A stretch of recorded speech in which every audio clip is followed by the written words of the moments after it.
ചെക്കനെ പറ്റി പപ്പ രണ്ടു വാക്ക് പറയുന്നതായിരിക്കും.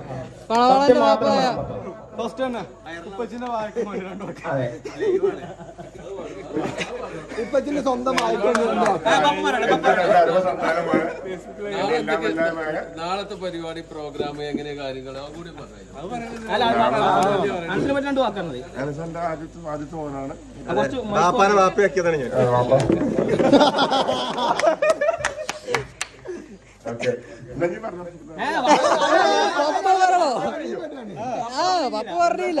കല്യാണം കഴിച്ച ഫീത പൊടുവല്ലേ?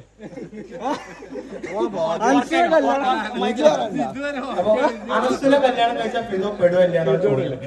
അതാണ് ചോദ്യം.